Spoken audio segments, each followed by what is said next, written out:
نور پر جلوہ بار نائبان رسول، مشائخ اہل سنت اور حاضرین اہل سنت و جماعت، السلام علیکم ورحمۃ اللہ وبرکاتہ۔ الحمد للہ الحنان المنان الذي خلق الانسان وعلمه البيان، والصلاة والسلام على رسوله سيد الانس والجان وعلى آله واصحابه ذوي الخير والاحسان، اما بعد فاعوذ بالله من الشيطان الرجيم، بسم الله الرحمن الرحيم۔ هو الذي ارسل رسوله بالهدى ودين الحق ليظهره على الدين كله ولو كره المشركون۔ صدق الله مولانا العظيم وبلغنا رسوله النبي الأمين المتين المختار الكريم، ونحن على ذلك من الشاهدين والشاكرين والحمد لله رب العالمين۔ بارگاہ رسالت معاذ صلی اللہ تعالی علیہ وسلم میں درود پاک کا ہدیہ پیش کریں۔ اللہم صل علی سیدنا و مولانا محمد معدن الجود والکرم وآلہ واصحابہ الکرام وابنہ الکریم وبارک وسلم صلاة دائمة سرمدا ابدا۔ عزیزان گرامی وقار، کافی دیر سے آپ خطابات سماعت فرما رہے ہیں علماء ذوی الاحترام کے۔ اب یہ وقت اللہ رب العزت کی بارگاہ میں خیرات مانگنے کا ہے، اور آج یہ لیلۃ القدر ہے۔ اللہ کریم آج اپنے بندوں کے لیے اپنی شان غفاری سے بے پناہ بخشش کا اعلان فرماتا ہے۔ کاش ان بخشے ہوئے لوگوں میں ہمارا بھی نام شامل ہو جائے۔ میرے عزیزوں، لیلۃ القدر کو لوگوں نے یہ سمجھا ہو کہ یہ شاپنگ کی رات ہوتی ہے یا عید کی تیاریوں کی رات ہوتی ہے۔ میرے عزیزو، اتنا حسین موقع جس کو مل رہا ہو جہنم سے آزادی کا، اگر اسے پتہ چل جائے کہ جہنم ہے کیا چیز، اس کے دروازے کیسے ہیں، اس کے طبقات کیسے ہیں، تو میرے عزیزو شاپنگ تو دور کی بات، وہ جینے کے اندر مزے ہی ختم کر لے گا۔ آج اللہ رب العزت کی بارگاہ میں اس کی خیرات مانگنے کا وقت ہے، اور میں شکر گزار ہوں مجلس منتظمہ کا، خصوصیت کے ساتھ رحمت عالم کمیٹی صدر و اراکین، جو ان حسین راتوں میں آپ کو ایک میدان میں جمع کر کے اللہ اس کے رسول کی یاد دلانے کی کوشش کرتے ہیں۔ یقیناً یہ ایک بہت ہی عظیم کام ہے۔ تھوڑی دیر اگر آپ اپنی طرف نظر ڈالیں گے تو احساس ہوگا آپ کو، ایسا نہیں کہ اس پورے علاقے میں اتنے ہی مسلمان رہتے ہیں، بلکہ ہزاروں اور لاکھوں کی تعداد اور ہے جو یا تو بازار کی زینت بنے ہوں گے، یا سڑکوں پر ہوں گے، یا کچھ بستروں پر ہوں گے، لیکن ان سب میں اللہ رب العزت نے تمہیں اپنے ذکر کے لیے چنا ہے، اور اپنے حبیب پاک صلی اللہ تعالی علیہ وسلم کی مدح سرائی سننے کے لیے اللہ نے آپ کا انتخاب کیا ہے۔ یہ اس پروردگار کا کتنا بڑا احسان ہے کہ لاکھوں کے ہوتے ہوئے ہم جیسوں کو اپنے ذکر کے لیے منتخب کیا۔ آپ شکر بجا لائیں اللہ رب العزت کا کہ آج کی اس رات مولا تو نے ہمیں بے حیائی اور خرافات سے بچا کر اپنے اور اپنے محبوب کے ذکر جمیل میں لگایا۔ حدیث پاک میں میرے آقا صلی اللہ علیہ وسلم فرماتے ہیں، جب رب تبارک و تعالی کسی بندے کے ساتھ بھلائی کا ارادہ فرماتا ہے تو اسے دین کی طرف دعوت دیتا ہے، دین کی طرف راستہ دکھاتا ہے، یا دین کی سمجھ اسے عطا کرتا ہے۔ اور ایک روایت میں ہے کہ جب اللہ تعالیٰ کسی بندے کے ساتھ بھلائی کا ارادہ فرماتا ہے تو اسے اپنے گھر کا راستہ آسان کرتا ہے، یعنی مسجدوں کی طرف اللہ اسے بلاتا ہے۔ اللہ کریم آپ سب کی رمضان کی عبادتیں، روزے، تراویح، ذکر و اذکار، صدقات و خیرات و زکوٰۃ سب قبول فرمائے۔ عزیزان گرامی، آج توبہ کی بھی رات ہے۔ یہ توبہ کی رات ہے. بعض صوفیہ اکرام اس کو توبہ کی رات سے بھی منسوب کرتے ہیں کہ اس سے بہتر موقع کب ملے گا آپ کو کہ خود رحمان یہ فرما رہا ہے کہ کوئی ہے مجھ سے بخشش طلب کرے میں اسے معاف کر دوں. تو یہ آج کی رات توبہ اسی لیے بھی میں عرض کر رہا ہوں کہ اللہ نے سورہ نور میں ارشاد فرمایا وَتُوبُوا إِلَى اللَّهِ جَمِيعًا أَيُّهَا الْمُؤْمِنُونَ لَعَلَّكُمْ تُفْلِحُونَ. اے ایمان والو تم سب کے سب مل کر کے اللہ کی بارگاہ میں توبہ کرو، ان قریب کامیاب ہو جاؤ گے. یعنی توبہ کو بھی رب ذوالجلال نے فرمایا تمہاری کامیابی کی سیڑھی ہے. ظاہر سی بات ہے کہ جب بہت سارے مرض جسم پر لگ جائیں تو علاج اگر نہیں کرانا چاہتے ہو، ڈاکٹر کے پاس جانا نہیں چاہتے ہو، پرہیز کرنا نہیں چاہتے ہو، تو پھر مرنے کے لیے تیار ہو جاؤ. بیماریاں کئی لگ گئی اور تم چاہتے بھی نہیں کہ علاج کرائیں تو پھر مرنے کے لیے تیار ہو جاؤ. میرے عزیزو، آج ہزاروں بیماریاں ہمارے معاشرے میں گھر کر چکی ہیں، اور ان بیماریوں کا ایک علاج یہ بھی ہے کہ بارگاہ رب العزت میں حاضر ہو کر کے اپنے پچھلے تمام گناہوں سے توبہ کر لیں. اور میرا مولا فرماتا ان اللہ یحب التوابین ویحب المتطہرین، بے شک اللہ تعالیٰ توبہ کرنے والے اور پاکیزہ رہنے والوں کو پسند فرماتا ہے. توبہ کرنے والوں کو اللہ تبارک و تعالیٰ پسند فرماتا ہے. کس چیز سے توبہ کرنے والے ہیں آپ؟ کسی کو اگر ایسا لگتا ہے میرے کیا گناہ ہے، میرے عزیزو اس قدر بوجھ ہے کہ آپ اندازہ بھی نہیں کر سکتے.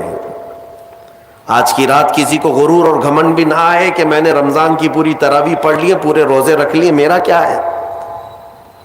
حساب کتاب میں اگر ہم عدل کے ترازو پر تولے جائیں تو پتہ نہیں ایک ہی روزے میں پھنس جائیں.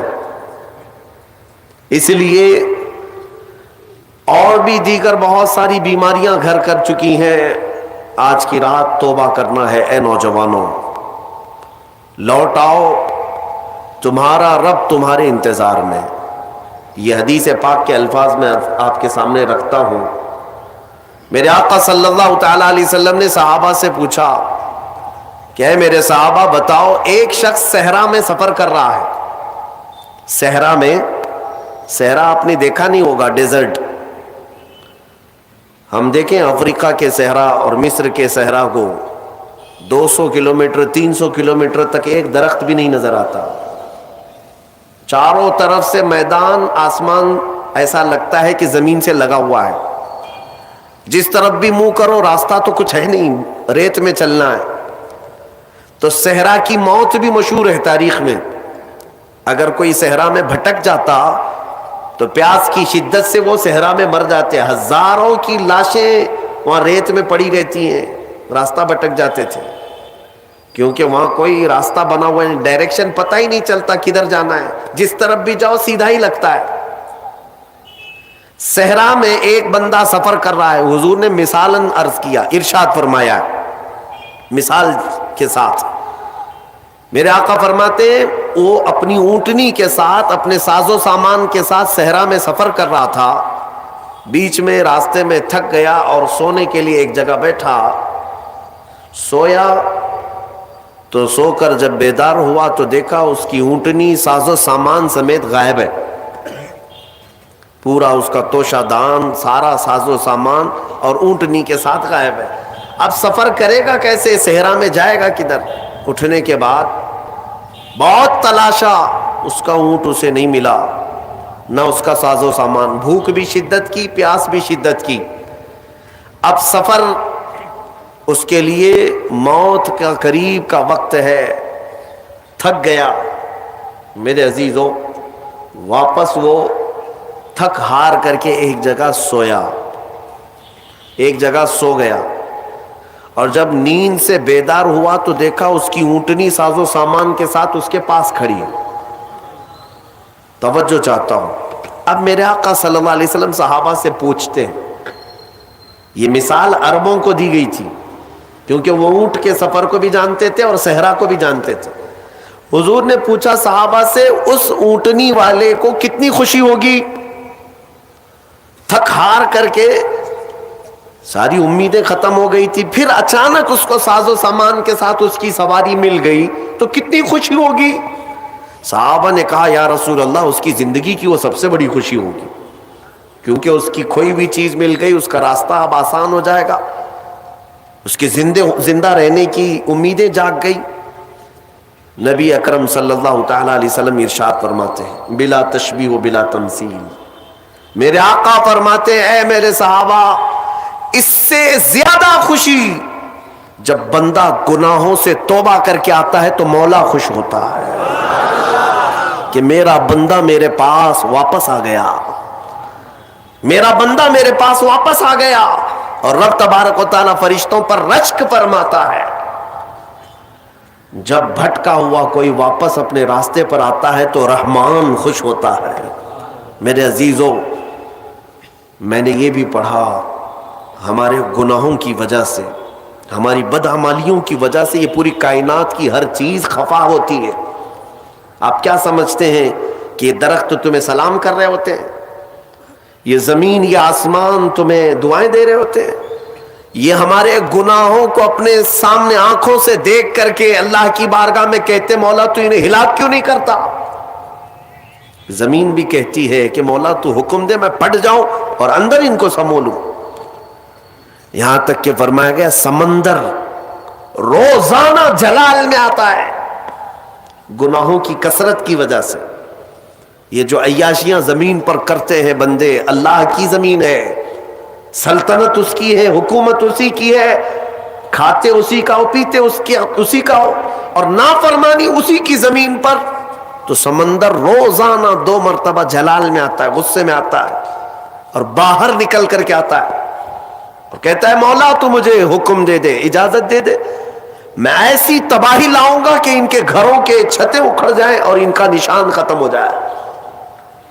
رب تبارک و تعالیٰ کا حکم ہوتا ہے سمندر تو واپس چلا جا، میں اپنے بندوں کے توبہ کا انتظار کر رہا ہوں. سمندر کو واپس کر دیا جاتا ہے. آپ دیکھیں پانی ابال کھاتا ہے، موجیں تھپیڑے مارتے ہوئے کنارے تک آتی ہیں اور پھر چلی جاتی ہیں، پھر چلی جاتی ہیں. بزرگوں نے فرمایا روزانہ سمندر اجازت مانگتا ہے کہ ان کے گناہوں کی پاداش میں انہیں تباہ کر دوں، لیکن میرے عزیزوں وہ رحمان ہے جو اپنے بندوں سے ماؤں سے زیادہ پیار کرتا ہے، ماؤں سے زیادہ رحم فرماتا ہے. میں نے ایک روایت پڑھی تھی، حضرت ایوب علیہ الصلوۃ والتسلیم اللہ رب العزت کی بارگاہ میں عرض کرتے ہیں کہ مولا یہ جب بہت زیادہ گناہ کرتے ہیں تو ان سب کو ہلاک کیوں نہیں کرتا؟ فوراً ان کے گناہوں پر ان کی ہلاکت کیوں نہیں آتی؟ آپ سے کہا گیا، آپ کو حکم ہوا کہ آپ مٹی کے مٹکے بنائیں، خوبصورت سے خوبصورت. حکم خدا تھا تو وہ بنانے پر لگ گئے، الگ الگ رنگ کے، الگ الگ نقش و نگار کے بنا کر کے تیار ہوئے. تو رب تعالیٰ نے فرمایا اب ایک لائن سے ایک ایک کو توڑتے آؤ. بنانے کا حکم ہوا اور اس کے بعد توڑنے کا حکم ہوا. جب توڑنا چاہ رہے تھے تو ان کو یاد آ رہی تھی چیزیں کہ میں نے اس کو اتنی محنت سے بنایا، اتنے نقش و نگار اس میں کیے، اس کو توڑنا ہے، اس کو توڑنا ہے. ان کا دل پسیج گیا کہ اپنی محنت سے ہاتھوں سے بنایا ہوا یہ مٹکا ہے، اس کو اپنے ہاتھوں سے توڑ دو. حکم تھا رب تعالیٰ کا. تو رب تبارک و تعالیٰ نے فرمایا ایوب تم نے مٹی کے مٹکے ہاتھوں سے بنائے اور توڑنے کا تمہارا دل نہیں کرتا، یہ پورے بندے میری دستے قدرت سے بنائے ہوئے ہیں. یہ رب تبارک و تعالیٰ کی مخلوق ہیں، کیا میں ان کو ایسے ہی ہلاک کر دوں؟ میرے عزیزو جلدی عذاب نہیں آتا. چوریاں بھی عروج پر ہوتی ہیں، زنا بھی عروج پر ہوتے ہیں، ڈکیت بھی ہوتے رہتے ہیں، لیکن پھر بھی مولا کریم مہلت پر مہلت دیتا ہے، مہلت پر مہلت. جلد کسی کے گناہوں کو آشکار بھی نہیں کیا جاتا. ہاں حضرت عمر فاروق رضی اللہ تعالیٰ عنہ کے زمانے میں ایک شخص شراب کے جرم میں پکڑا گیا، اس کو سزا کے لیے لایا گیا. تو اس نے کہا کہ حضور معاف کر دیں، میرا پہلا جرم ہے، اس کے بعد نہیں کروں گا. آپ نے فرمایا تو جھوٹ بولتا ہے، تو تو جھوٹ بولتا ہے؟ کہا کہ نہیں سچ کہہ رہا ہوں کہ پہلی بار پکڑا گیا ہوں، پہلی بار میں نے ایسا کیا ہے۔ انہوں نے کہا نہیں تو جھوٹ بولتا ہے۔ جب سختی کی گئی تو پتا چلا اس نے اس سے پہلے 10 بار کیا ہے۔ لوگوں نے پوچھا آپ اتنا یقین کے ساتھ کیسے کہہ رہے؟ امیر المومنین نے فرمایا مجھے میرے رب کی ذات پر یقین ہے، وہ پہلے گناہ پر جلدی پکڑ نہیں کرتا، چھپاتا ہے۔ مولانا روم رحمت اللہ تعالی علیہ فرماتے ہیں مثنوی میں، آپ کو میں بتاتا ہوں میرے عزیزو، آج پلٹنے کی رات ہے، آج واپس بارگاہ رب میں آنے کی رات ہے۔ میں نوجوانوں سے آج صرف اپیل کر سکتا ہوں، چھوڑو اس لالو رنگ کی دنیا کو، اس سے ہونا کچھ نہیں ہے سوائے داغ دھبے کے۔ تم اپنی زندگی کو اگر عیاشیوں کے نظر کر دو گے کہ کچھ نہیں حاصل ہونا ہے، کچھ نہیں حاصل ہونا ہے۔ ان گناہوں کی لذت زیادہ دیر کی نہیں، بہت جلدی ایکسپائر ہو جاتی ہے، اور نیکیوں کی لذت قبر نہیں حشر میں بھی باقی رہتی ہے۔ چھوڑ دو ان زندگیوں کو اور واپس آؤ بارگاہ مولا میں۔ مولانا روم فرماتے ہیں مدینے میں ایک سارنگی رہتا تھا، سارنگی بانسری بجانے والا، اسی سے اس کی کمائی چلتی تھی، بجاتا تھا، سریلی آواز، سریلی اس سے میوزک نکلتی تھی، لوگ سنتے تھے۔ وقت گزرتا گیا، اسی کی کمائی میں چلتے رہے، لیکن ایک بات یاد رکھنا ہے نوجوانوں، وقت سب کے ساتھ ہمیشہ ویسا نہیں رہتا۔ آج جو نوجوان ہیں کل بوڑھے ہو جائیں گے۔ آج بہت سارے نوجوان یہ سمجھتے ہیں کہ مجھے کیا فرق ہے، میرے پاس طاقت ہے، قوت ہے، میرے پاس مال ہے، میں جو چاہوں کر لوں گا۔ وقت سب کے ساتھ یکساں نہیں رہتا، بہت جلدی چیزیں زائل ہو جاتی ہیں، ختم ہو جاتی ہیں۔ ہم نے ان لوگوں کو بھی دیکھا ہے جن کے بارے میں، ابھی میں زیادہ پرانی بات نہیں کر رہا ہوں، 10 سال پہلے کی بات، جن کا یہ اعلان تھا کہ اتنا مال ہے کہ ہماری 7 پشتیں کھا سکتی ہیں، لیکن اسی بندے کو میں آج دیکھتا ہوں وہ 10-10 روپے مانگتا ہے، 10-10 روپیہ آج بھی مانگتا ہے۔ کہاں گئی دولت؟ ایک حالت میں ہمیشہ انسان نہیں رہتا، بدل جایا کرتی ہیں کیفیتیں۔ وہ سارنگی جو زندگی بھر بانسری بجا بجا کر کے پیسہ کماتا تھا، 80 سال کا ہو گیا، سانس پھولنے لگی۔ اب جب سانس پھولنے لگی تو بانسری بجتی نہیں، لے ٹوٹ جاتی ہے، لوگ نہیں سنتے تھے، کہتے تھے بڑھاپے میں اس کی بانسری بجتی ہی نہیں، کیا بات اس کی باجے کو سنے۔ لوگ چھوڑ کر کے جانے لگے، نہ کوئی محفل گرم ہوتی، نہ کوئی اس کو پیسہ دینے والا تھا۔ اور اب تو ایسے حالت ہو گئی کہ اس بوڑھے کے 80 سال کی عمر میں پیٹ کے لالے پڑ گئے، کھانے پینے کے لیے کچھ نہیں ہے، جو کچھ بھی ملتا تھا وہ بانسری کے بجانے سے ملتا تھا۔ تھک ہار کر کے اپنی بانسری کو لے کر کے آیا جنت البقیع قبرستان، مدینہ طیبہ کا مشہور قبرستان۔ غالباً ایسی کوئی مقدس رات رہی ہوگی، یہ حضرت عمر فاروق کا زمانہ ہے۔ رات کافی ہو چکی، مدینہ سو رہا، مدینے کے لوگ سو رہے ہیں، اور وہ قبرستان میں آیا اور قبروں کو دیکھنے لگا۔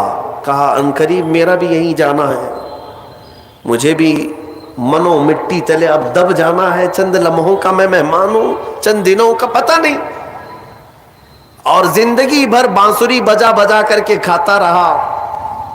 آج کے دن اس نے کیا کیا، بانسری اٹھایا اور توڑ دیا، لکڑی کی ہوتی تھی، توڑ دیا اور کہا اے رحمان تیرا بندہ ہوں، دنیا نے مجھے کھلانا پلانا چھوڑ دیا ہے، کیا اب تو بھی نہیں کھلائے گا، کیا تو بھی نہیں پلائے گا؟ وہ پکارتا رہا اور روتا رہا، اور کہا میرے پاس اس کے علاوہ اب کوئی دروازہ باقی نہیں ہے کہ میں پلٹ کر کسی اور سے سوال کروں۔ لوگ عزت دیا کرتے تھے، بانسری والا، سارنگی والا بڑی میٹھی آواز میں بجاتا تھا۔ آج جب ایسی کیفیت آئی تو سارنگی بانسری توڑ دیا اور پکارتا پکارتا تھک ہار کر اسی قبرستان میں مٹی میں ہی سو گیا، تھک کر کے گر گیا نیچے۔ جانتے ہیں سیدنا عمر ابن خطاب رضی اللہ تعالیٰ عنہ مسجد نبوی میں رات کے وقت قرآن پڑھ رہے تھے، عبادت میں مشغول تھے۔